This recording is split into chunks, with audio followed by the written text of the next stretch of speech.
Road Podcast, telling the stories of the South Texas racers from the past and present. Hello, my name is James Parks, and welcome to a very unique episode of the Thunder Road Podcast. We journeyed to Danbury, Texas, the home of Carolyn Kulhanek. She welcomed us into her home for a sit-down interview and told us stories of her racing past. By request, Carolyn asked not to be filmed, but instead she provided us with family photos. Sit back and take a minute to hear all of Grandma Kay's stories. But before we turn the stage over to Grandma Kulhanek, let's hear about a special event by one of our sponsors. It's that time of year again, our third annual Racers Auction presented by Top Hat Signs and Designs. You can bid online right now at elcoauctions.com or bid in person December 2nd. Plenty of items this year, racing stuff, motorcycles, and go-karts, plus much, much more. Visit elcoauctions.com. We are here with Grandma Kulhanek, also known as Carolyn Kulhanek, and she's going to tell us a little bit of her tales and stories. She's got a bunch of them, not necessarily just her racing, but her husband and her family. In the short amount of time that I've been able to be around the Kulhanek family, I have realized that it really is a family experience. I don't know that there's ever just a single Kulhanek at a racetrack. Most of the time, it seems like there's always more than one. So, with that being said, I want to bring on Carolyn Kulhanek. It's Carolyn. Carolyn Kulhanek. All right. So, tell us a little bit about yourself. Tell us a little bit about who you are and how you got involved in this racing scene. Well, I met my husband. He was a friend of my brother's, and he was already in racing, and that's how I got into racing, because he raced. And of course I just went and watched him and everything. And then as it went on and on, well, they would have powder puff races at the tracks. And so I would drive my husband's car in the powder puff race. And any idea what kind of cars these were? Chevrolet, Ford's, stock cars. Steel body, stock car type stuff. Regular car bodies. And what racetracks did you guys run around here? I did run a Big H, and I run at Alameda, and I did run Mireland one night, but we were mostly right around here. But yeah. Now my husband, when he raced, we went out of town. You traveled? We'd go to Jackson, Mississippi, but that was asphalt tracks. And I just went there and watched, So your husband was not afraid to go dirt or asphalt. As long as it was a race car, he was going to be there. Yes, he was. Friday nights, he ran dirt track. Saturday night, he ran asphalt. So I've always been curious. I ask a lot of folks that have been in racing a long time, how did y'all know that those races out of town existed? Was it strictly by the mail? You got flyers in the mail that said, hey, there was going to be a show? They just advertised them. There was all, you'd hear it from the other drivers or at the meetings and stuff, and they'll tell you. Nowadays, we're all spoiled because obviously we can get on Facebook or on the internet and see when a race is going to be. But no, they would tell you at the racetracks. Okay. The other drivers and everything would tell you. So you're saying racers had to be a little more prepared back then? Yes. Not like today. I understand. So your husband raced, that got you involved, and all of a sudden one day you decided you were just going to run a powder puff and see if you could wheel this car around there. Tell us a little bit about that experience. Well, or experiences, I should say. I raced a lot of powder puffs, but when they'd have a powder puff race, it was just the wives or whatever of the guys that would drive their cars and stuff. We wasn't really race car drivers we were running against. We were running against other women. The other women, right. But I liked it, and I got to be pretty good at it. And so that's how I got into racing. And then as we went on, I got to where I would run a race car when they did have the powder puffs and stuff. And so he decided to build me one to run too. He built you your own car. He built me my own car. And yes. And I suppose that once you had your own car, you weren't allowed to run powder puffs anymore, or you could stay. Not at some tracks. Okay. If they knew me. Yeah. How could they not know you? That's the question. Well, if I went to an out of town race, I run Navasota powder puffs. I run Cleveland. I run everywhere you can name. I've run them powder puffs, and that is how I got to know whether I could drive or not. Did you ever have to show up to a track under a different name because you didn't want them to know that it wasn't you? No. No? No. You sure? Yeah. So after they built you your own car, you started racing the same tracks with your husband? It was usually Alameda is where we ran, So because that was the closest one, and on Friday nights we would run that one. Okay, so let's talk about that. You say the closest. We are here in Danbury. This is where you reside now. I don't necessarily know if this is your hometown, but this is where you reside now. Is this where you resided when y'all were racing? Okay, so how far was this local track for you? How far was Alameda Speedway? Oh, I don't know. It's 30 minutes, hour? It might take you an hour to get there. It's not. It's just on the south side of Houston. Okay. And how did y'all transport both cars there? Did you have stackers back then? You had 2 trailers, no, we a had tow 2 chain? trailers. Okay. And you got them to the track. I could pull my own car and trailer and everything. Sounds like you were pretty self-sufficient. Yeah. You could hold your own. I think you could still hold your own. Well, Ray Allen, I drove him to more races than I can name. When he was racing sprint cars all the time, we traveled all over this country. He told me you drove the hauler. I did. I drove the hauler. He'd go to sleep and rest, and by the time we got there, well, he'd wake up and we'd be there. No, that's what he told me. He said, I owe a lot to my grandma because she drove me to 90% of those races while I rested and got together. And it didn't matter what was in it. I've always been able to drive trucks and trailers because I've lived on a farm, and I know how to pull a race car, and I know how to pull horses too, and there ain't 2 different things. Horses and horsepower are not the same. Right, it's not anything like. You don't pull a horse trailer anything like we do real fast down the road with trailer and a race car, but we don't. Not with horses. With horses. Awesome. You don't slam on the brakes either.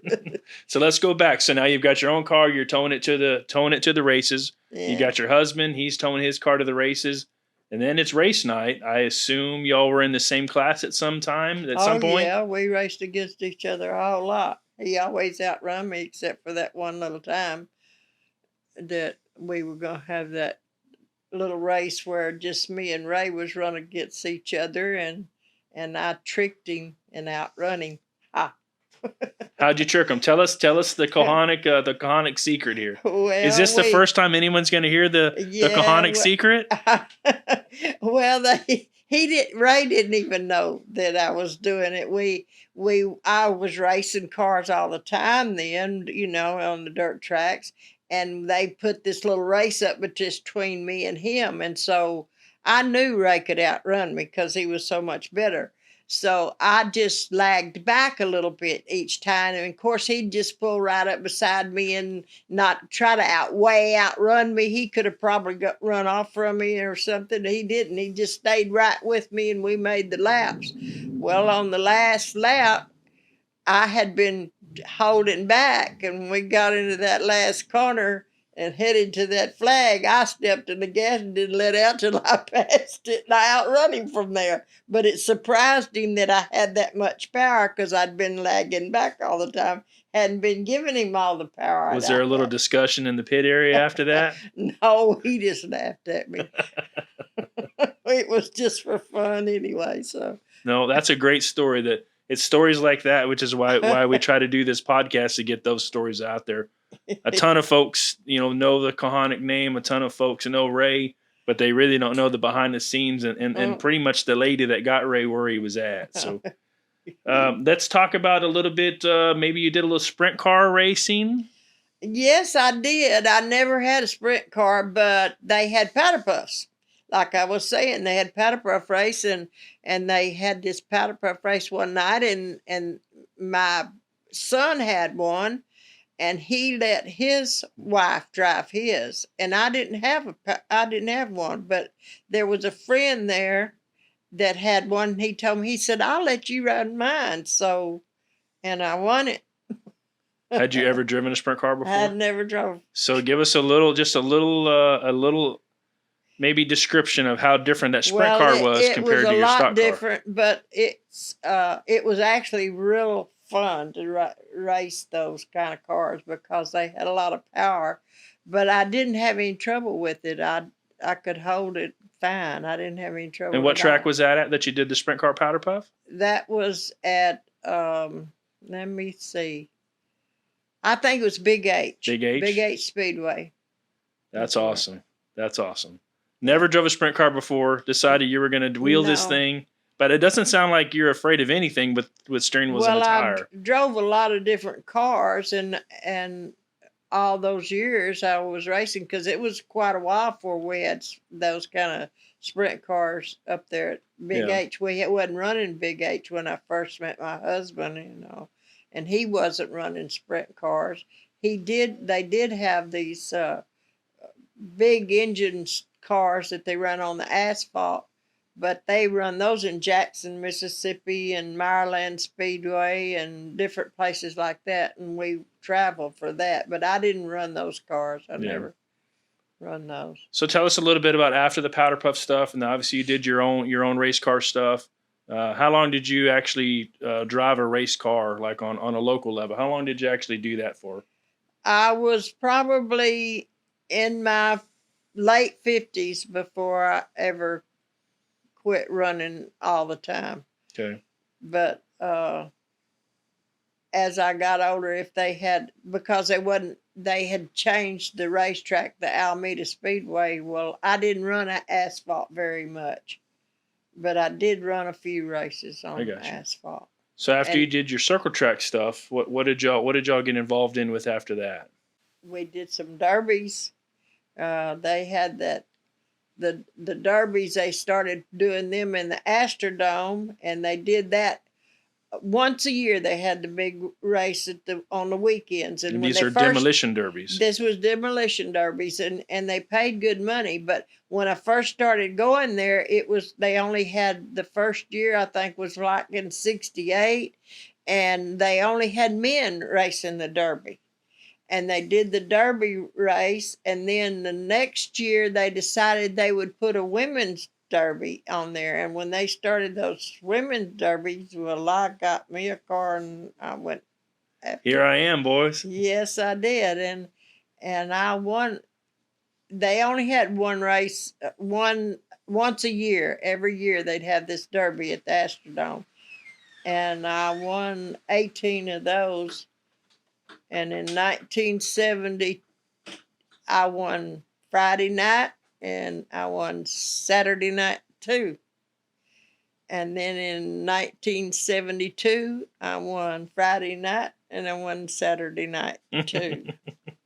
You weren't scared? No. Not at all? No. Was it the desire to just drive those cars? It was fun to drive them, but it wasn't scary at all. But did they ever let you just intermingle and actually get in the demo derby with the men, since you had won so many? I raced against the men at other derbies. Just in the Astrodome, they had a man and a woman. But I raced at Beaumont several times, and I raced against the men. And they had one over here in Angleton one time, and I raced against the men. And they knew you were there. I'm sure they were concerned because you were there. Yes. Who prepped those cars and got those cars together for you? My husband and Don McIntyre. He was our pit man. Don McIntyre has McIntyre Air Service in Angleton, and his son still owns it now. But he was a real good friend of my husband's, and he was always going to the races with us, and he was our pit man and everything. And he helped assemble the cars, get them to the track, and get you. He was real good, and that was another thing. Sometimes he would pull my car to the track instead of me, and I'd just ride with Ray, but he would take my car, and then things like that. It was just, but I could take it myself. It just so after the demo derby stuff, you kind of wreaked a little terror on your competitors with that. But what happened? What happens after the demo derby stuff? Tell us where you. We never quit going to the regular races because of Ray Allen. He was my grandson, and he started racing right out here at this little track. He came to live with me when he was about 12, 13. he called me one time and told me, Grandma, he wanted to go to school over here, and he said, would you come and get me? And I told him I couldn't do that. I told him, I said, I'll tell you what, Ray Allen, you talk to your mama, and if she'll check you out of that school in Angleton, I'll come right over there and get you and get your paperwork and bring you right over and check you into Danbury. And he called me back a little later and told me, Grandma, my mama's coming up here.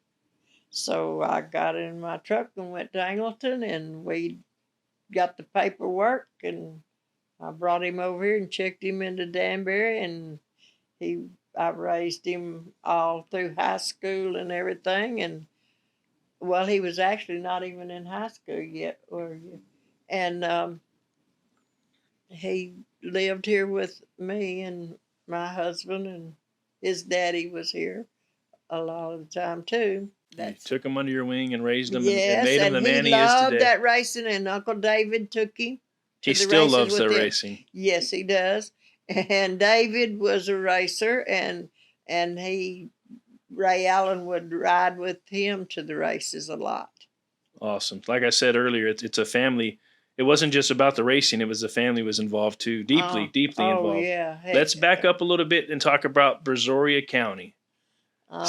So it seems as if the Kulhaneks were maybe the daredevils of the county from the research that I've been able to do. They had a fire department put on a show over in the Angleton rodeo arena. And so they wanted to know if we could do something. And so Ray got with the guys and talked to them about it. Ray, your husband. My husband, Ray Kulhanek. And Baby Ray was the one that drove the motorcycle through the firewall, and that's Ray Allen's daddy. And I jumped a car off of a ramp, and David had a motorcycle that he did a motorcycle jump. How high was this ramp, roughly? Oh, about 80 foot, 60 foot, no. 10 foot? It was probably the ramp that I went up was probably 5 foot up. Yeah. Because they had it in the gateway, and they had it ramp built up, and I jumped into the arena over there. So you just jumped the car up the ramp? And actually, I cracked my neck and ended up having to go to the hospital. But I didn't, and I kept having a problem with that, and they ended up having to cut my throat right there and take that bone out and put a cadaver bone in there. All that just to help the fire department. Yeah, but I broke my neck jumping that. Are you still on their Christmas list, I hope? No, I don't know. They're all probably dead as they're old as I am. Well, tell us a little bit about that. So you jumped this car into the arena. You jumped and landed the car onto something, or just landed? No, just landed it on ground. It was ramped to ground. That's what the jar was so much. Yeah. And it really wasn't that bad, because except that when they cut this and they moved my voice box over to get into there, they can't do it from the back. They'd do it from the front, and they put a cadaver bone in and fixed it, and it works better now than ever before. Ever before. I haven't had a bit of trouble. And all those derbies that I run, I had that done. I did that before I've run in those derbies, and it never bothered me. So you jumped a car. David rode a motorcycle through jumped a motorcycle through a ring of fire. No, Baby Ray drove through a fence-looking thing, a wooden thing that they had on fire, and we got pictures of that too. Drove through it. He drove through that, and David, he jumped his motorcycle. And your husband just orchestrated this, or he was a part of it too? No, he did the rollover. He did the rollover. Of course. They had a ramp that you could run in it, roll the car, and he did that. So I'm curious to know, so did a phone call come through and Ray answered the phone and he just said, yes, we'll do it all? Or how did the Kulhaneks end up being the daredevils? He just knew the guys that were putting this show on just knew who Ray was and knew about his racing and all that kind of stuff. And they asked us if we could kind of put a show together, a little show for them, to do in the over in Angleton Fairgrounds in the arena. And so we told them we'd see what we could do, get it. And so we showed it to them, told them we can do this. And they wanted me to practice. My husband wanted to know if I wanted, and that they did. They got out there and they had the ramp built and they jumped it. Jerry Ayler, if you remember Jerry Ayler, he came over here and him and Ray was out there jumping these cars and all that. And they wanted me.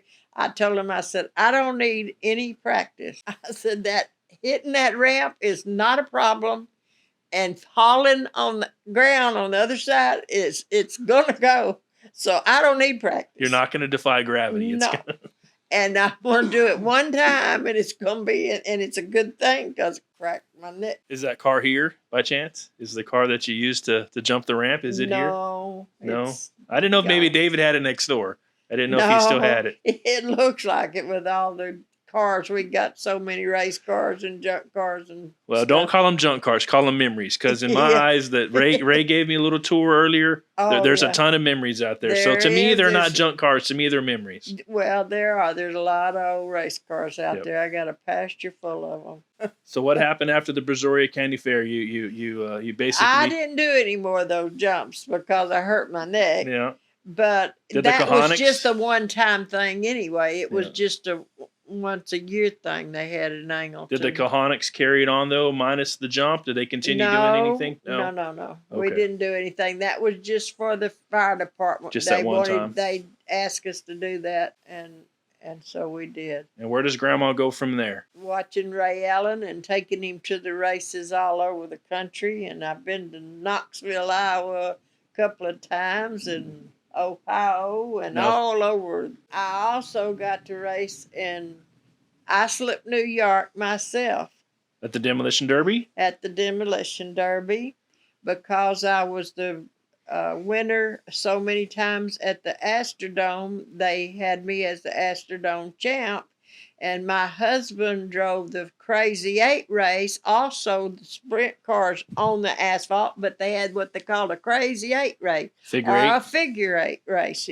Both. And he ran Crazy 8 in a sprint car? No. They had cars stock built cars. just for that, just old cars. I understand. Well, actually, one year it was a Lincoln. He had a Lincoln that he used for that. And it was something else, but anyway, he won that big race they had, and he got sent by Maryland Speedway to Islip Speedway, and I didn't know it then, but I have found out since that Islip Speedway in New York was where they had the first Derby started years and years ago. And I didn't know that this guy that come up with the Derby races was from New York. And so Ray and I got to go up there, and I got second in mine, and he ended up having a heck of a wreck in his. But we had a good time. It was really exciting to get to go to it. But just to get to run at Islip Speedway, that was a good thing. Awesome. Sounds like you've lived a very interesting life. Oh yeah. Have a ton of stories, and that's why we're here. But I want the folks to understand that this is a mostly audio version. We are going to have some photos of Miss Kulhanek and her family, some older photos kind of going across the screen. But something I want to point out is she has just told us a bunch of her stories about her and her husband, and she's a very happy lady. But when she mentioned Ray Allen, as we know, Ray Allen Kulhanek, she has a big smile on her face. Oh, yeah. So he's good. Tell us a little bit about your experiences. You mentioned you got to drive them around the country and take them to different places. Ray Allen and I traveled all over to races when we'd just go and I'd drive the motor. Did you make sure he was there on time? I sure did. He could take his nap and go to sleep or whatever, and we'd wake up at the racetrack. We're still battling that today. Yes.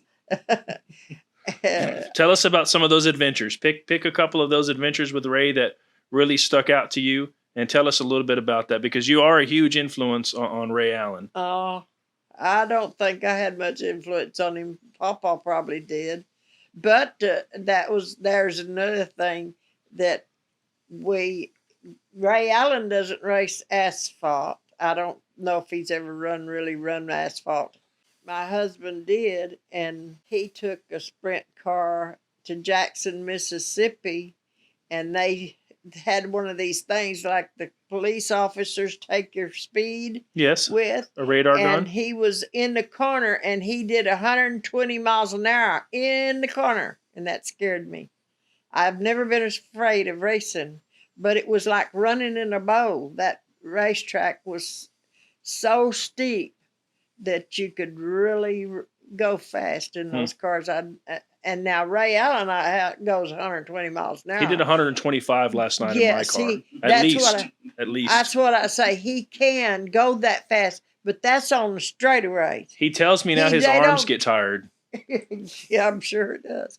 But going around that track and turning to 120 miles an hour in the corner, if you've ever been in a race car, that's a fast corner. That's moving. I'm not talking about straightaway running. Yeah. I know they run fast on the straightaways. But corner speed. It's corner speed, yes. All right, so we're traveling around with Ray. Obviously, we all know Ray's won 5, 6 ASC championships. He's an ASC 5-time champ. I got the shirt that says 5 times. So you're driving the hauler, you get him to the races, you're helping him. Yes. I don't know. Tell us about your experiences with Ray on the road. I can't say anything that's good or bad about it. It was just that we went to Knoxville, Iowa, and we made it there. And we didn't have any trouble getting there. Awesome. And you still go to races today. That's where I met you, is at a racetrack. Yes, I do. I go out here to Alvin a lot, and if he's running somewhere where it's just gotten to where the price of going to those places is so bad now, going long ways, that it's hard to afford to go. But he has enough trouble just getting there with whoever he's going with. And David Kulhanek. Yes, David, he runs out here at Alvin quite a bit, and then we run Edna and sometimes 105, and David's real good too. David's running a dwarf car, and apparently he has a mini sprint that he's working on, but primarily he's running a dwarf car now. I know he's run a lot of cars over the years, but it seems like right now the dwarf car is where he's at. He's rebuilding his dwarf car right now, and I don't think he's going to have it ready. He's not going to run it out here this weekend. He told me, don't be surprised if I don't show up tomorrow. Yeah, I don't think they're going to get it, but this guy that he had working, he done body work is mostly what they were doing.